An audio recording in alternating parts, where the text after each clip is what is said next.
We're live at the largest Honda store in the world, celebrating Schaumburg Honda's grand opening with Rohrman Automotive Group. Omar, I think it's so cool that you've been with Rohrman for so long. You've had such a relationship with Bob Rohrman over the couple of decades you've been here, and now you're service director here at the largest Honda store in the world. Isn't that crazy? It's absolutely amazing, really. It's so much. It's so much to take in, truthfully. Yeah, it's exciting. Yeah. So talk about bays real fast. So how many bays did you guys have at the old store? How many bays do you have at the new store? 17 bays at the old store. Okay. 32 bays at the new store. Oh my word! So I heard this story at the old store. You guys would actually work in shifts, and at one point you would pull the toolboxes out for one tech. Correct. Put the next one in for the next one for the evening. That's when we did midnight shifts over there. Yeah. Yep. The first shift would come in, they would finish, and then every car that was on a rack, it didn't matter if it was done or not. It got pushed outside. New toolboxes got moved in place. Yeah. Second shift took over. It had to come out. So what are like the coolest things you've seen in this store, and what are you most excited about now that you guys are open? The coolest things in this store, we went from 1 toilet to 22 toilets. That is the first time I've heard that tonight. 1 to 22. You'd think more people would celebrate about that. Yeah, I mean, seriously. Unfortunately, there's a lot of men, in the store. So literally, there was 1 toilet, 1 urinal, and oh my word! Now, you kind of go into the bathroom and so you can talk to people. Yeah, it's like you're being at the coffee pot. You know what I mean? It's the chit-chatting, everybody. I'd always be like, "All right, Tex, get back to the shop because the coffee was so good." It's going to be like that with how many urinals we have now. Okay. One of the really nice things though is just the service advisor area, the write-up area for our clients now is absolutely gorgeous. It's air conditioned. Wow. It's heated. So now we can actually truly give customers the experience that we wanted to give them for so many years.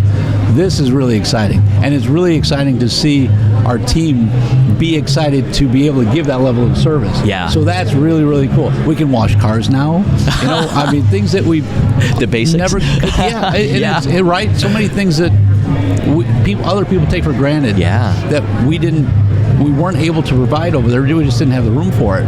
Well, right when I pulled in today, the first thing that caught my eye were the lights above the service drive and how much space there was. My eyes didn't even come right to the showroom immediately. I wanted to drive around the backside to service. So can you tell me a little bit more about the service drive? Service drive is a little over 100 yards long. You can get it's 3 bays. It's 5 wide inside. I'm thinking of how long your old one was, because how many cars could you fit? 3. Yeah. 3 cars inside the old service drive. Yeah. And now, honestly, I haven't even counted, but quite a few. But really, just having a climate-controlled place. I mean, I know it sounds funny, but at the old store, the doors were open all day, whether it was winter or summer, because we typically had a line outside the door. So you're working in winter coats, gloves, hats. Summertime, you're really, really hot. There's hardly any air movement in there, so everybody's got fans on.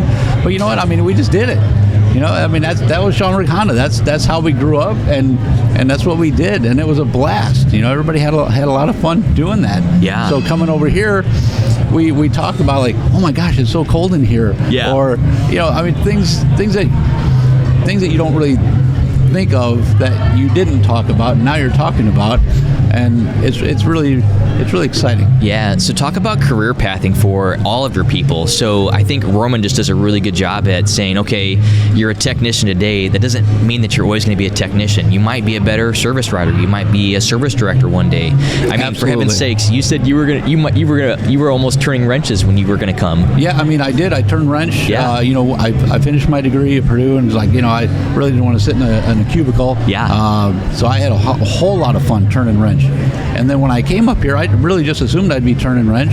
And, they needed a service advisor. I'm like, well, I'll try that. And it went really well. And one thing led to another. You do your job, you do well, and, some people notice you, and then you move up. And I've taken that the same thought pattern, right? I do the same thing. I've had porters that have moved up to riders, that have moved on from riders to become service managers at other stores in this group, at other groups. Oh my gosh, warranty people that have worked in warranty, they're office managers now out of Acura.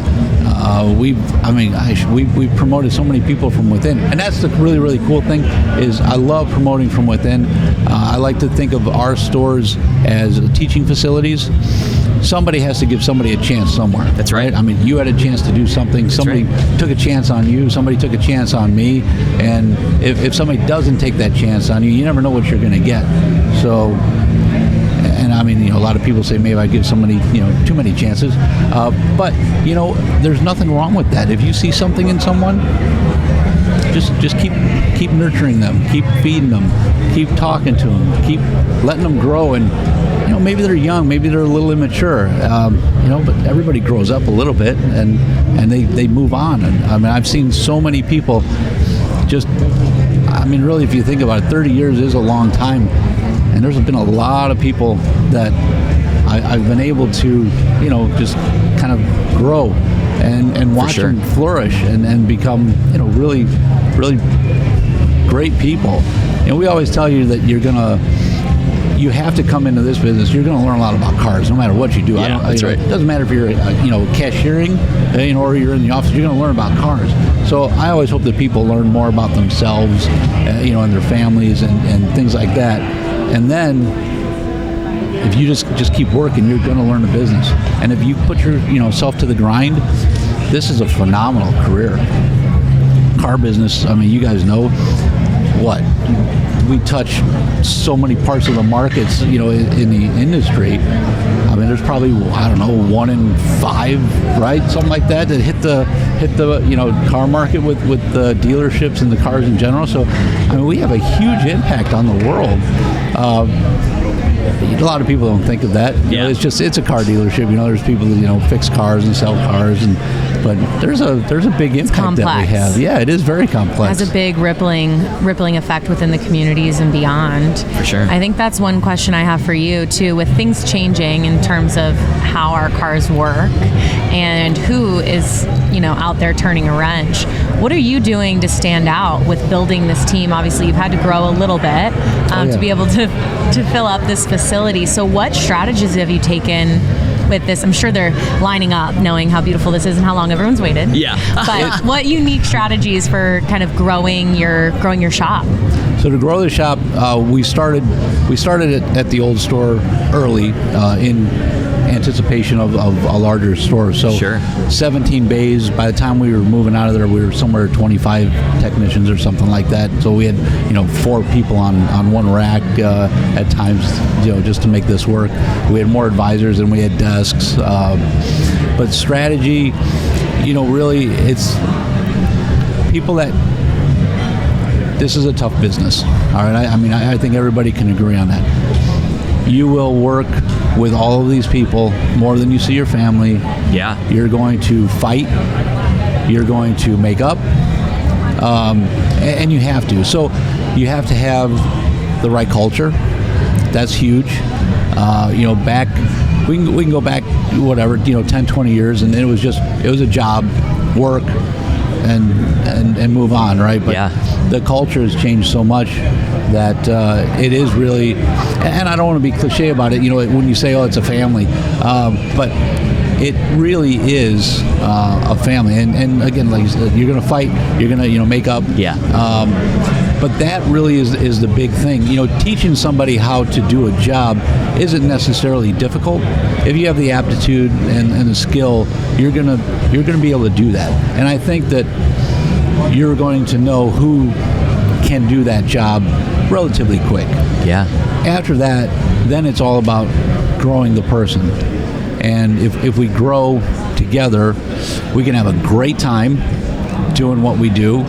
And that's really a huge factor. You have to have fun in this business, in any business. And I'd like to say that, I'm a little different than maybe some, I'm not as hard-nosed as some of these other people out there.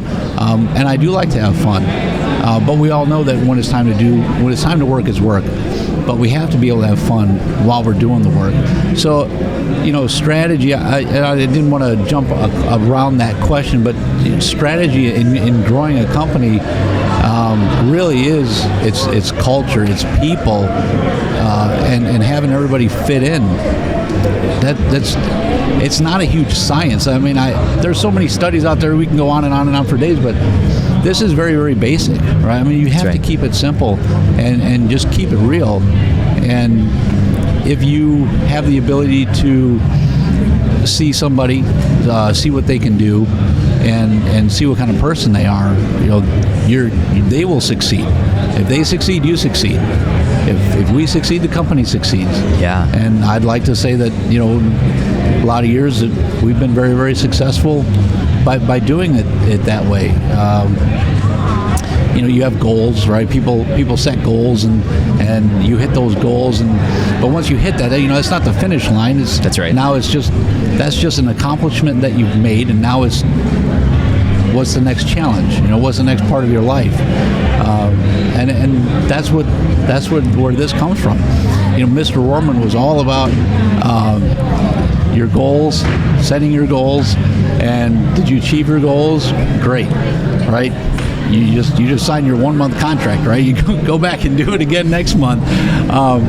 But Mr. Rohrman was fantastic with the people as well, and for sure, he instilled in me hard work.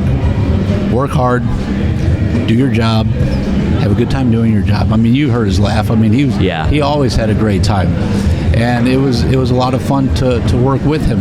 And I mean, I could just sit here all night and just keep talking about stuff like this. Oh my gosh, it's really a pleasure to be here to talk to you. I've enjoyed all my years here, and I look forward to many, many more.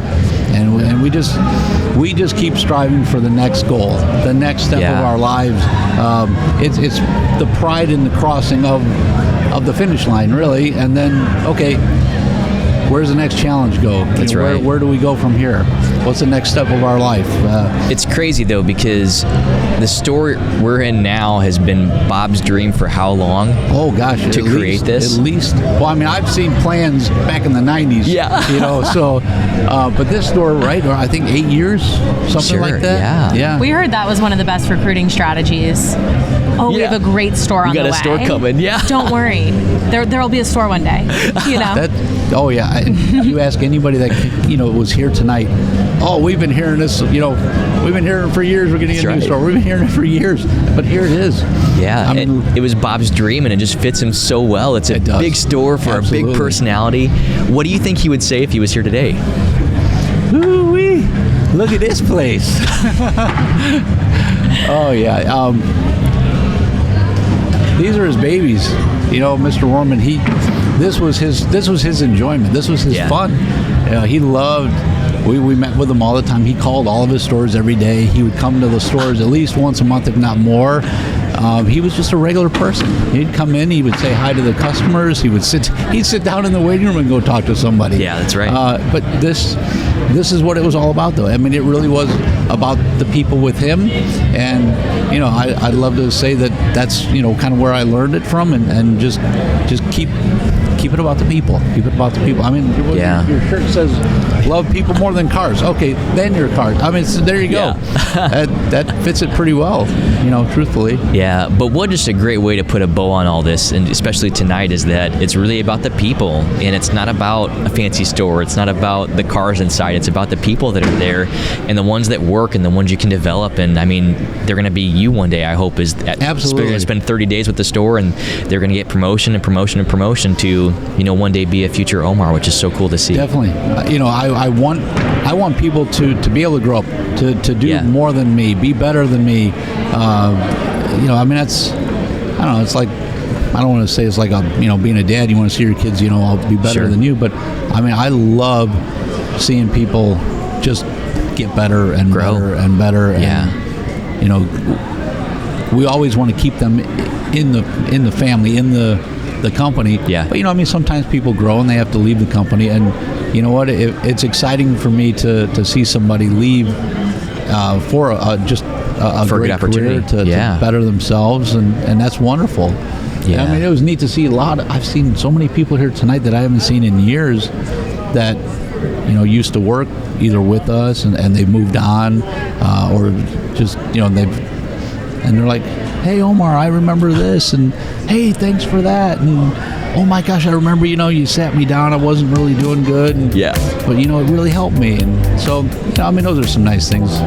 We're just teachers, we just kind of it shows the lasting impact and what a role dealerships play on our communities, but just how special the teams are within them, and everyone is so different but still just as special, and I love that. Yeah, it's true. Man, Omar, thank you so much for having us out here today. Thanks for giving us some time today. It's been great talking with you. It's been great talking with you. Hope I did okay. You did great. Okay.